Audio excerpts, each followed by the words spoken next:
I'm working with are friends of mine. If I don't know them personally, then I'm at least, at the very least, a admirer of theirs. And it's good, man, when people get together.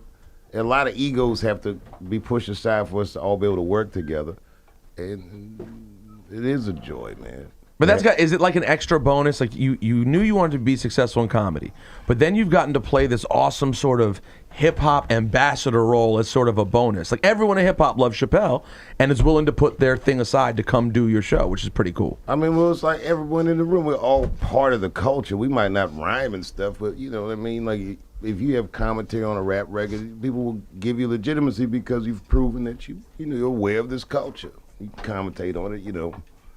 But for me, I wouldn't even consider myself an ambassador. I am a fan like everybody else of this music, and I'm lucky enough to get to know some of the best practitioners of this genre. And you have some of these practitioners doing your shows. Oh yes, I do. Some of the very best. Would you like and it's also the first time that I'll be co-headliner with like Chris Rock. Guys that big don't ever get to do shows together, so like me and Chris are gonna do 2 nights together. That's so dope. We got some special guests coming through. It's gonna be a swell time. And are there tickets still available? There are still tickets available, Corey? Yes, but they're going like hotcakes in New York. Hurry up, get to the internet, run to the phone. Tickets are selling out. This is the official Dave Chappelle taking over Ebro in the morning. We're going to wake Dave up. We're going to be back. New cameras. What are these new cameras you brought in here for? Well, you know, if you do something this big, you got to document it. You don't do this every year in your career. The thing is, this is a special year for me. The end of this run will be my 44th birthday, the last night of this run. Wow. Which will mark the beginning of my 30th anniversary in comedy. Wow. Yes. Like, who, you know what I mean? If I was a military guy, I could retire now. Right. Get a swell pension. As a matter of fact, as a comedian, A swell pension. I could retire right now. I think you could, Dave, if you wanted to retire. I think you'd be straight. Some would say you did retire for about 12 years before coming back. Well, unbeknownst to them, I was slaving away. Hey, everybody, listening to Hot 97, apparently we're hip-hop and R&B lit. I'm comedian Dave Chappelle. I'm joining Ebro and the gang this morning, promoting my upcoming Radio City run, which is going to be epic. Now, Ebro, you had asked me earlier who are some of the people participating. Starting tomorrow night, for the next 4 nights, I will be there with The Roots. Join The Roots, of course. Yeah. Nice. Will be special guest Lil Wayne. Wow. Ice Cube, Common, the young Vince Staples, Love Vince. Love Vince. Big Boy from Outkast, and many more. And then the weekend, Saturday and Sunday, I'll be there with Chris Rock. Following week, August 9th, the lovely Miss Erykah Badu joins us. And then on August 15th, we have a very special guest. Oh, wow. This guest is so special. Wait, has this been announced yet? Oh, announced. I believe it might even be sold out. And nobody even knows who the special guest is. And the guest is so special that I can't even say who it is. Oh, damn. I was going to give you a drum roll and everything. I had the flex bomb here. Hey, hit the flex bomb anyway. It doesn't say it's a special guest. It's a very special guest. Well, it's a very special guest. It's a very special occasion. What do you think I'm going to bring out? You know, ladies and gentlemen, Chubby Checker. He's back from it. I'm kidding. It's going to be great. Now, Dave, question. This many shows, Radio City, unprecedented for a comedian, yes? Nobody's ever done this before. Someone has. I shouldn't say. I believe Bill Cosby has the record for the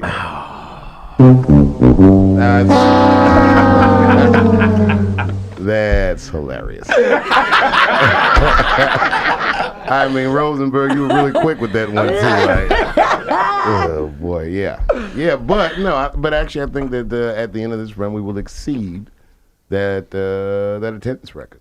This is pretty cool. Yeah. And is it extra special that it's Radio City? There's a certain aura of Radio City. That venue does mean a lot to me.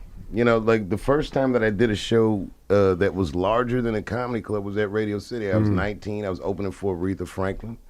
And then I didn't come back to Radio City to whatever that run we did 3 years ago, 3 years ago. Wow. Yeah, it's a special place, man. It is. It's a lot of people don't realize just how long your run in comedy was. I had interviewed David Allen Greer a couple weeks ago, and he was talking about you guys being on the same shows when you were like 16 years old, 15 years old, right? Yeah, man. I mean, Caroline's. I'm like, because I was so much younger than my peer group, you know, I've been around for a long time, but, you know, I go through this thing where I feel like I'm older than I am because my peer group is like a decade ahead of me. Well, I was gonna say, David Alan Grier, for example, you've known him for 30 years or whatever. He's 58 or something like that. Yeah. It's like that. Damn, you just threw 58 on? You sure he's 58? He was shockingly old. When he told me, I was like, whoa, maybe 60. Shock. That's not shocking. I was shocked. I was shocked at David Alan Grier. Seinfeld was 62. I remember one time I was sitting with Eddie Murphy, we were watching television, and like Sanford and Son was on. And he goes, I am as old now as Red Fox was on the first season of Sanford and Son. I was like, oh my God. He goes, I am as old now as Carol O'Connor was on the first season of All in the Family. Sheesh. Yeah, but Eddie looked like Eddie. He still looked the same. He really does. Yeah, we eat better, or like even More money. 44. There's definitely more money. Yeah. Definitely more money. Oxygen chambers, nutritionists. No, he's right though. He's right. You know, people of affluence don't age the same way as the people. You know what I mean? But I would say, Dave, you don't strike me as necessarily a nutritionist kind of guy. Oh, absolutely not. but I live well. You do live very well. Yeah, and I have effectively minimized my stress. And I exercise. And all of these factors I think will contribute to my quality of life. Maybe not the length of my life, but who knows? I can get hit by a bus, catch some kind of wild cold or Zika or something. I don't know what's going to happen. So I just don't worry about it. I just chill and do shows that I dream about. It's like a fantasy show. I'm like living the dream. Well, you know that our good friend, Cypher Sounds, often tells me about you. His favorite thing about being around you is that you live the ultimate life in that you do exactly what you want to do on the timeline you want to do it. Well, it sure looks that way. It really does. You go to all the fights. You love fights, right? So you always go to all the fights. Will you be at McGregor or Mayweather? Okay, that fight I might not actually attend. Because you're worried it could like devolve into like a Bo Galata riot or something? No, because it has all the suspense of a Globetrotter game. Wait, so are you going to watch it at all? Yeah, hell yeah, I'm going to watch. yes. All right, wait. Let's start with Saturday. You guys were both in the building in Brooklyn, yes? Yes. Dave, you went. Laura, you went. Yes. Yes. Laura, how did you feel about the fight? Well, I told you guys. See, we had just had the interview with Adrian Broner here, so I felt a little different about him. Like, I felt sorry for him. And everybody looks at me like I'm crazy because I felt sorry for him. But why? Because I felt like when we brought up the mental health issues and then, you know, the way he was just reacting. And You guys brought up mental health issues? Well, We had to. Yeah, we had to. He threatened to commit suicide. He put a gun on the gram and was bugging out.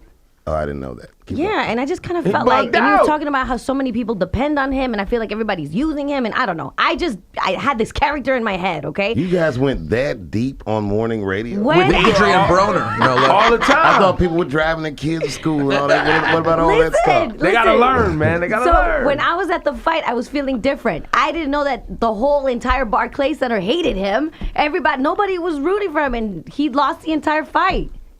Well, I wouldn't say nobody was rooting It was for him. quiet in there, at least on my side. It was quiet because, you know, the fight wasn't that eventful for a casual boxing fan.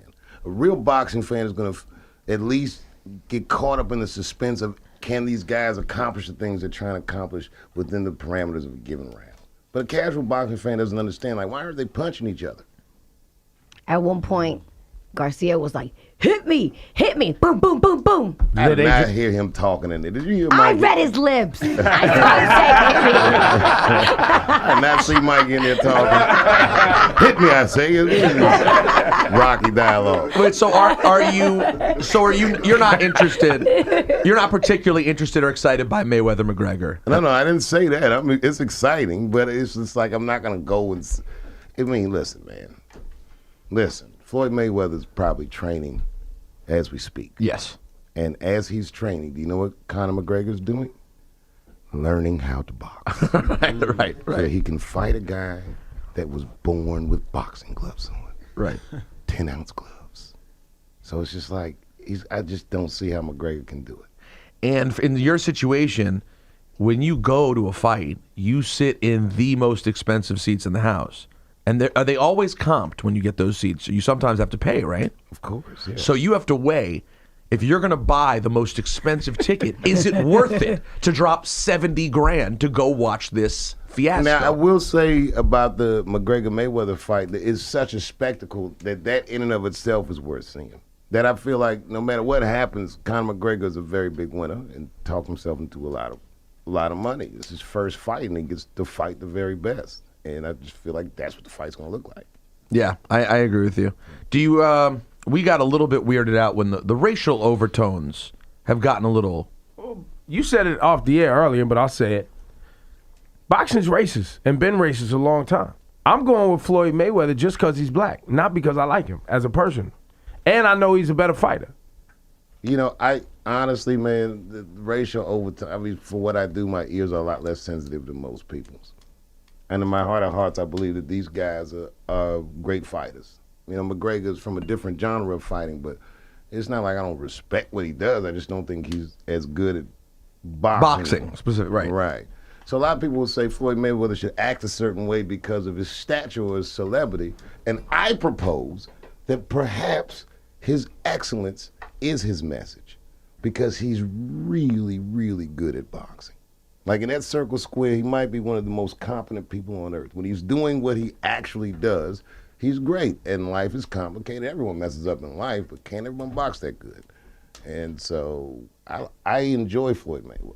And I enjoy Conor McGregor. And I don't get bent out of shape about things he says because I know he's getting ready to fight a guy that I'm sure he has to feel deep in his heart is going to whoop his ass.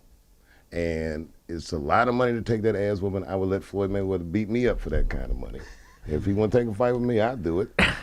That would be. You heard it here first, ladies and gentlemen. Drum roll. Let's go. Let's go. It would be slightly less competitive than what you're going to see on the 26th. Coming to Netflix next, a Dave Chappelle special.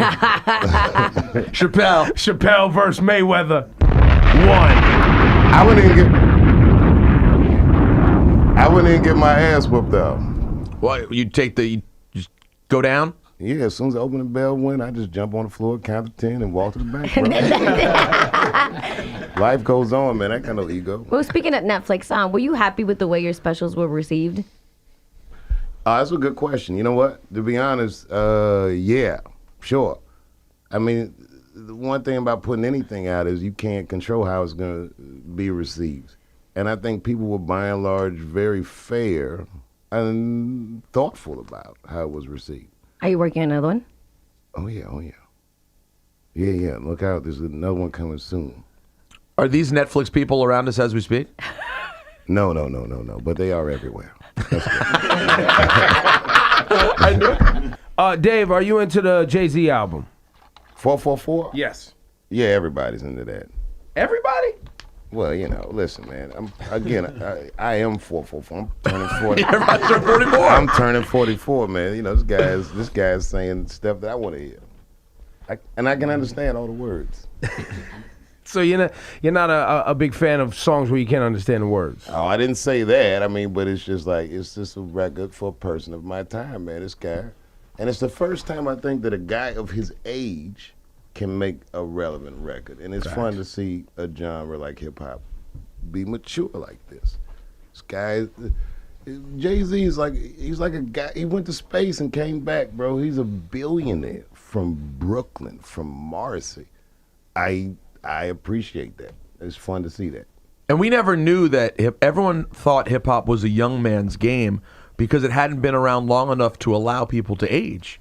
But Hov could keep putting out albums like Bruce Springsteen or Paul Simon or anyone like that. Yeah, and to his credit, like, for instance, if I had that kind of money, you would never see my ass again. I guarantee you. I would maybe do comedy in clubs or something, but I wouldn't necessarily be out here promoting anything. I don't think, is he even promoting? He owns Tidal. He just throws it up on Tidal. Nobody's seen him, talk to him, nothing.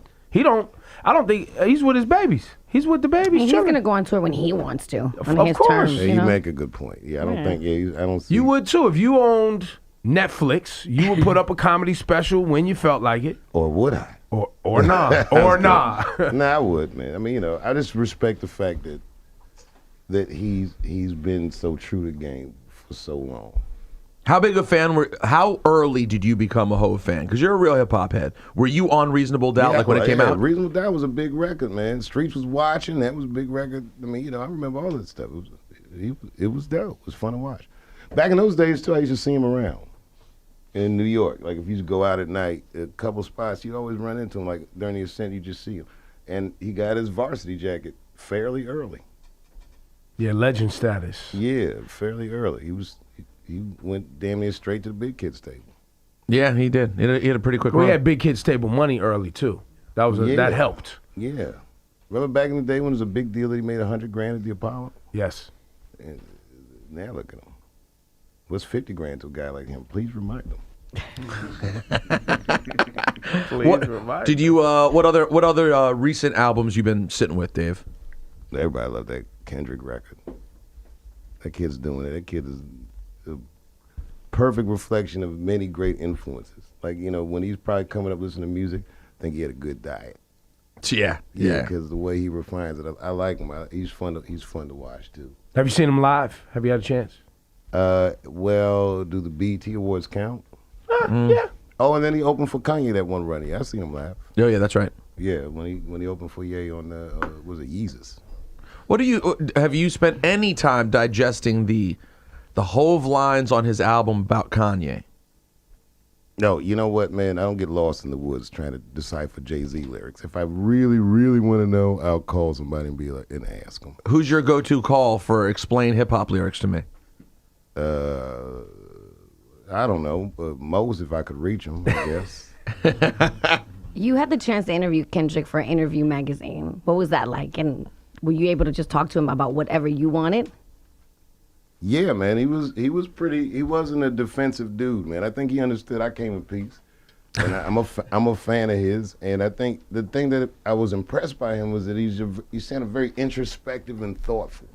You know what I mean? Like, I don't think he puts it down. I think he stays in probably a creative zone. Guys, like, you can tell when you talk to guys sometimes, like, you know, this guy's working through problems that he doesn't necessarily have to work through.